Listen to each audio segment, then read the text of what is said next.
Alrighty, so we go from the below ground to the above ground, the Pygius. So, um, interesting factoids talking about mushrooms that I like to raise to everyone here, because here we are in Vancouver, and British Columbians eat more mushrooms than anyone else in Canada, and apparently, specifically according to someone's doctoral thesis, anyways, the residents of Vancouver consume more than anybody in the world. I haven't actually vetted that fact, but I'm assuming it has been. Um, I guess one of the questions, besides from food, we may want to ask is why would you want to grow mushrooms? And not knowing much about agroforestry, I came here today and sort of learned a lot of things. So I sort of on the fly did a little revision to my PowerPoint to try and touch upon a couple of things that were in there. Waste material utilization. One of the things that we find, I guess, in a lot of farm environments where you actually have forest is that you're having waste material through managing your forest, and you're actually periodically, depending on what you're doing, removing some trees. So historically, I guess, one of the ones that we use a lot for wood, for growing mushrooms here, most of the mushrooms I'm talking about prefer hardwoods, and one of the hardwoods that's used a lot is alder. And alder seems to be one that's sort of a quick growing one that generally when people are thinning trees out, it seems to be kind of at the top of the list of one of the trees that they're thinning.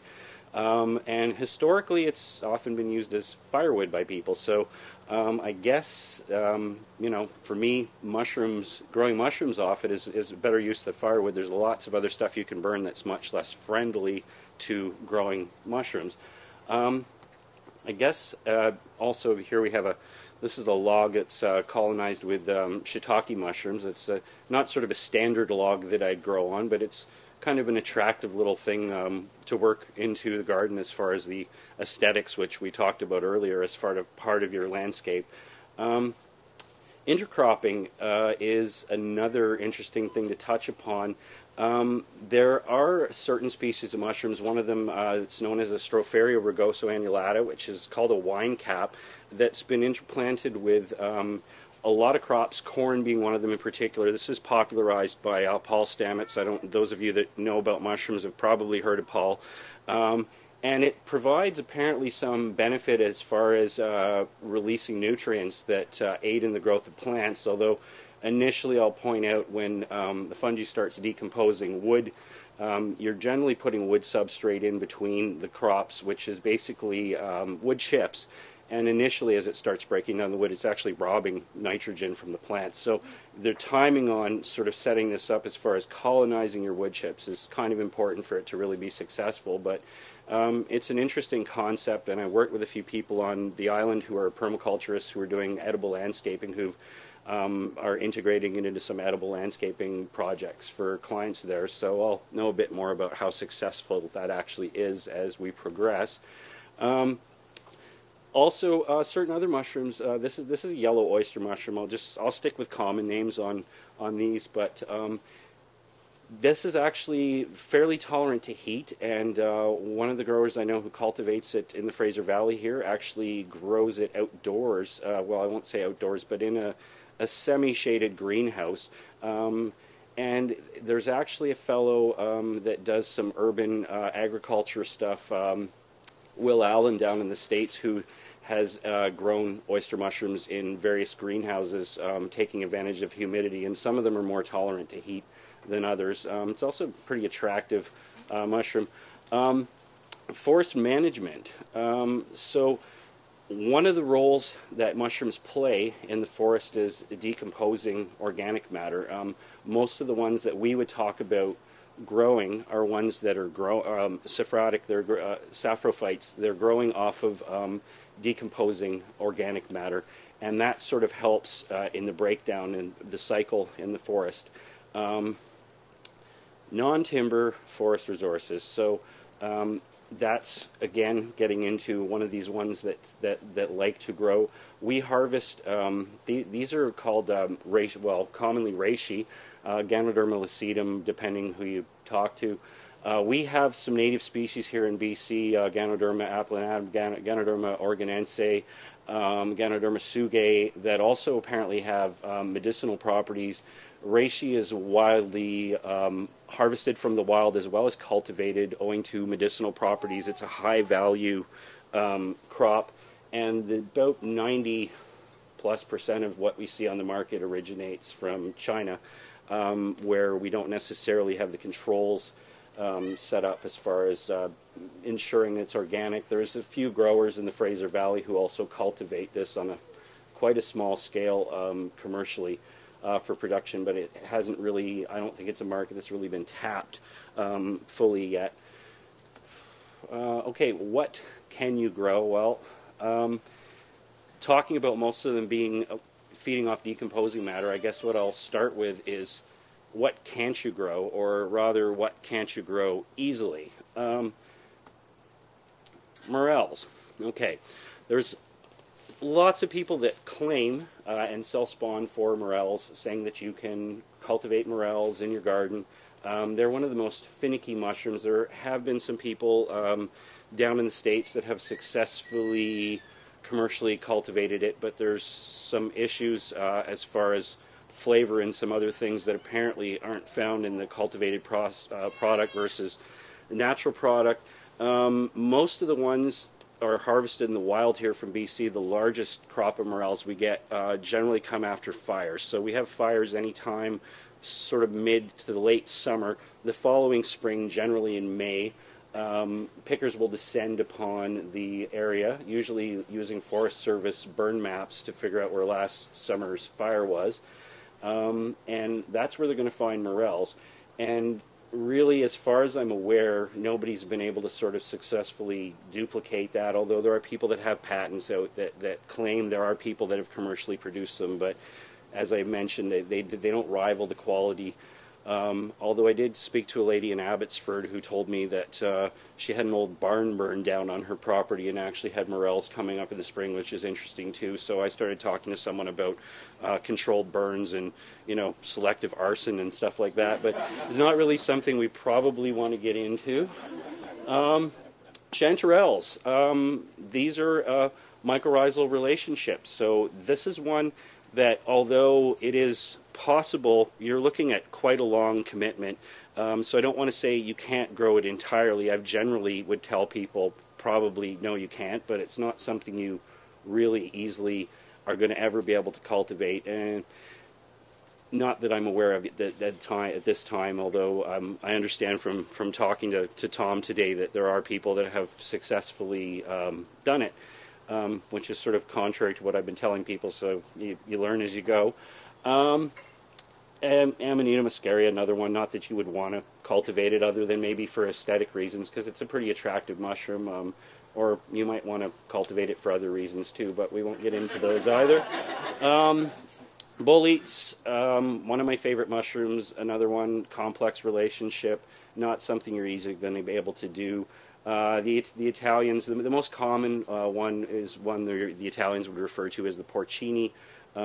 Really, really tasty. We do harvest them from the wild here in BC, although if you speak to the Italians, they'll tell you that they're nowhere near on a par with the Italian boletes, although the Italians say that about every single food that comes from Italy.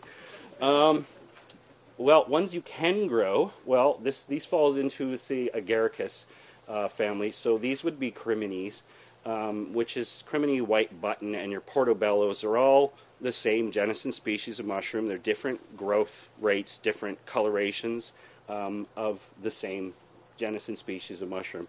They're generally grown on compost, and you could use garden compost. I've done it with limited success, but generally it's a fairly sort of complicated composting process, a little more complicated than I like to get into, and I'm sort of big on promoting the ones that eat decomposing waste matter, mostly because you can get white button mushrooms. They're kind of a dime a dozen. I do like them, but I'm more intrigued by certain other ones.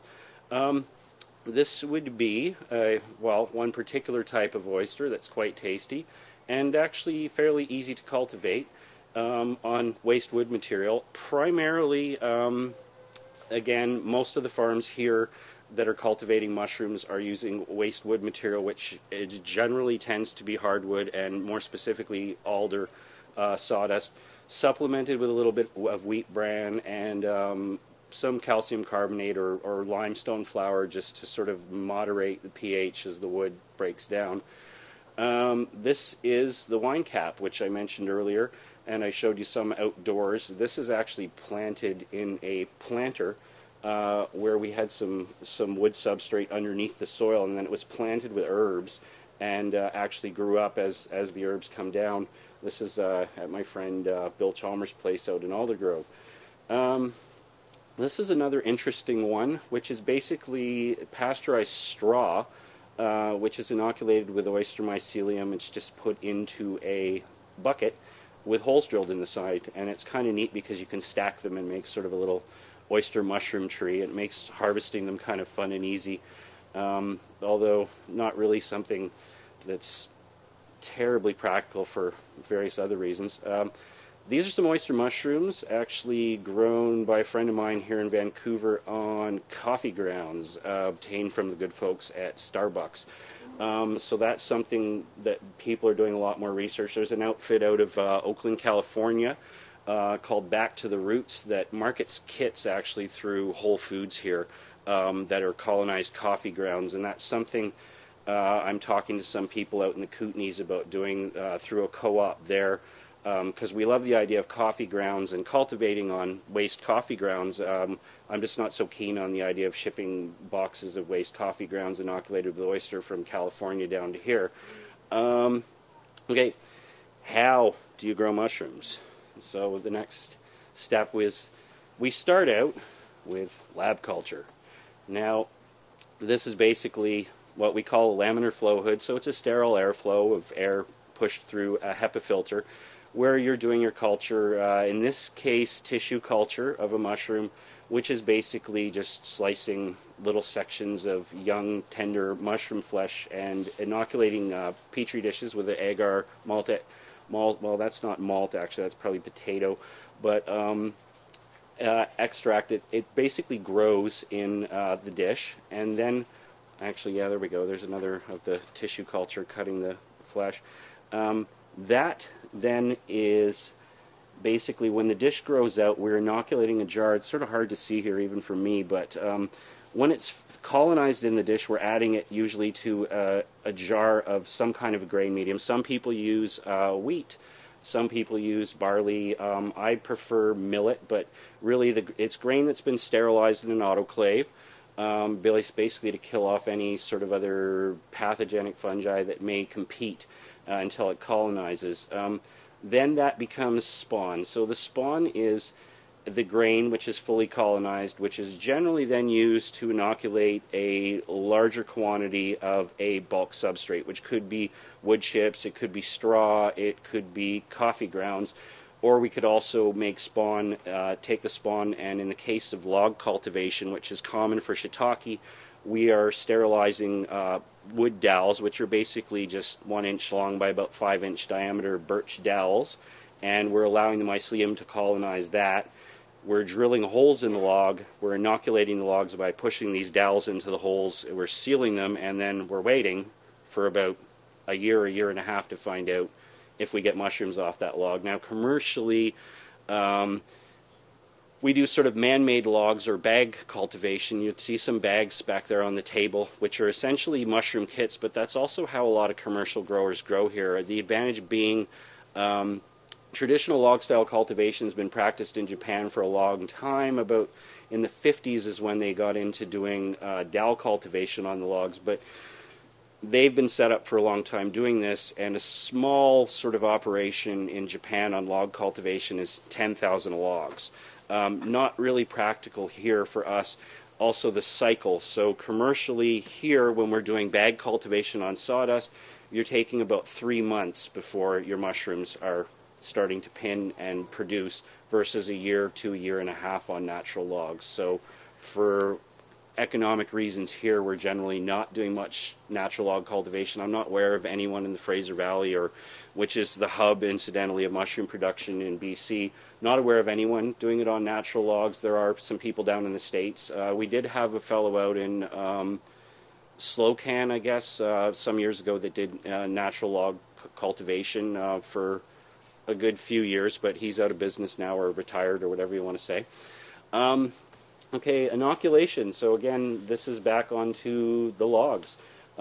So basically a drill bit. You see the little dowels there. And to seal, we use a grafting sealant, which is what I like to use. People use wax. You can use beeswax, cheese wax. We don't always have to use dowels. You can also use sawdust, which is basically the same spawn I showed you, but it's grown out on sawdust. So an alder sawdust.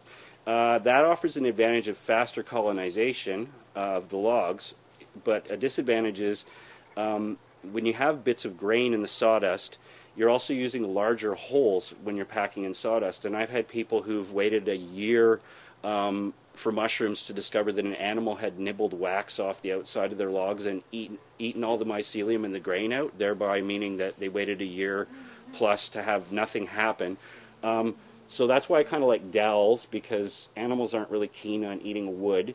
And I kind of like the grafting seal because it's an acrylic latex-based seal, so it's used for grafting on trees.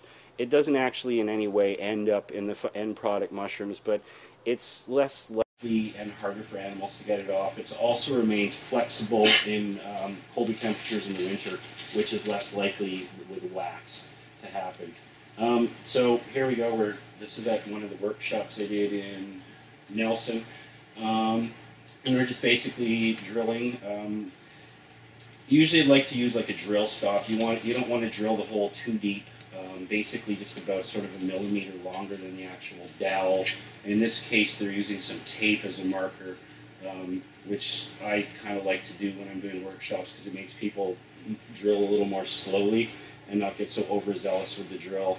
Another thing, particularly with shiitake, you want to sort of be delicate with the dowel. Shiitake is initiated often in logs and in bags by physical trauma of some sort. So you can take bags of shiitake after a first flush of mushrooms and drop one on the ground, and the thumping on the ground will initiate a second flush oftentimes.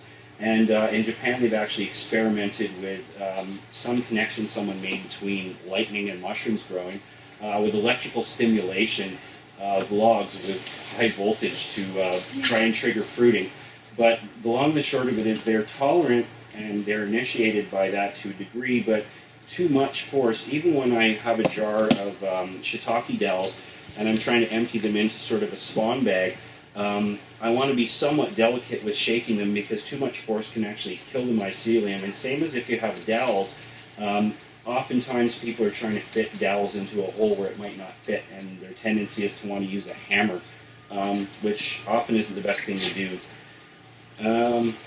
Okay, those are some logs. Actually, this is again at my friend Bill's place out in Aldergrove. So these are older logs. They've been going for about 4 or 5 years.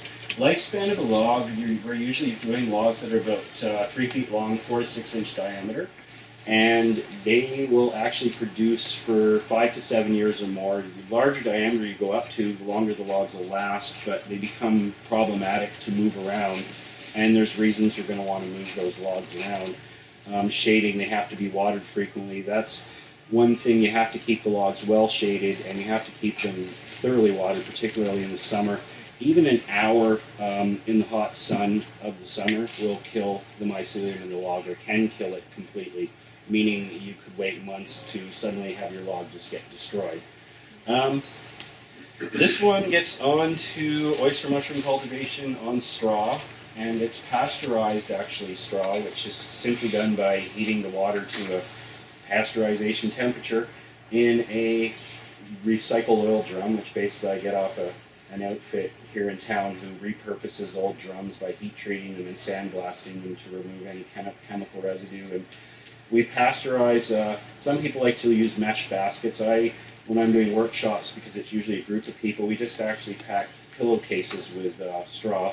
And that's sort of a set amount for each person, and put them in there for about an hour and take them out, let them drain, and then we're inoculating that and packing that into plastic bags where we're sprinkling the spawn and allowing that to colonize, and then poke holes throughout the bag, and that provides some aeration because mushrooms do like air as well as moisture. and it also allows the mushrooms to grow out of the side of the bag, and that'll produce for several months quite a substantial crop of mushrooms, although oyster mushrooms, as some people discover, isn't something you'd necessarily... a lot of these people from the course were putting them in their garage, some of them in the basement of their house, but I'll kind of warn you in advance if you're trying to grow oyster mushrooms. They're really prolific spore producers, and some people have had respiratory issues from the spores. If you leave a bag like this sitting on your basement floor, even overnight, you can come down the next morning and find basically a thick dusting of white powder on the floor, which is actually the spores, which, depending on where you place the bag, may not be so much of an issue. But if there's air currents around, it may not be something you really want to be inhaling. That's just sort of sealing the bag off with a twist tie. Okay. All right, there's another one of the bucket again, and I've got to sort of go through this quickly. There's some yellow oysters growing on a bucket, and those actually are reishi, which are an antler form of reishi that's sort of popular in China. I'm not sure if there's any difference in medicinal benefit other than certain values ascribed to the shape, and that's really just caused elongation by a high CO2 in the grow environment, which makes them grow in that sort of mutated form. Next one, wood chip cultivation. So this is basically just hardwood chips, which we're inoculating in this case with Stropharia, or the wine cap, which you saw pictures of earlier. This is going to then turn into a larger quantity of spawn, which you can continuously multiply, basically, or use to inoculate an outdoor chip bed. There's a not particularly good-looking, at this point, wine cap growing in an outdoor wood chip bed.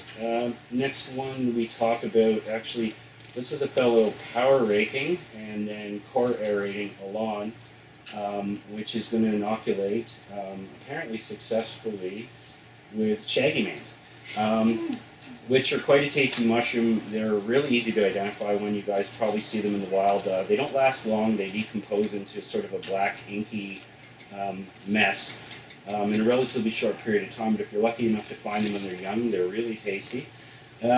Straw, this is basically getting into the agaricus, which is the base for the compost, and a little horse manure for the production of agaricus mushrooms. There's some colonized sort of straw substrate, and the end result of some tasty white button mushrooms. Okay, where can you grow it? Well, this is a bunch of logs I have in place, well, temporarily at the Red Community Garden in East Vancouver. Most of them are now on a rooftop garden at the Richmond Cultural Center. Fate unknown at present. Again, we're back to the same lovely picture of wine caps. There's a lovely little shiitake log, and the screen is moving. And those are some more wine caps that are fruiting in an outdoor chip bed. And now I'm going to put in a plug. The Vancouver Mycological Society, who I'm a member of, very happily is putting on a mushroom show October 28th, 11 to 4 at the Van Dusen Gardens. There will be a huge amount of fungi collected from all over the province of BC, brought in by people. If you guys are interested in mushrooms at all, wild mushrooms, there'll be lots and lots to see there. It's an amazing show, and it's a great organization, and we do lots of fun things, and we're a bunch of really crazy, wacky people. And then finally, a little plug for me. So what I do, basically, it's sort of mentioned, is I teach workshops and courses to teach people how to grow mushrooms. I can also supply you, if you're one of those people that doesn't want to get into your own sterile lab culture, which some do and some don't, with spawn and with cultures for growing mushrooms. My website's there and my email's there, and anyone that wants my card is welcome to it. And there we go.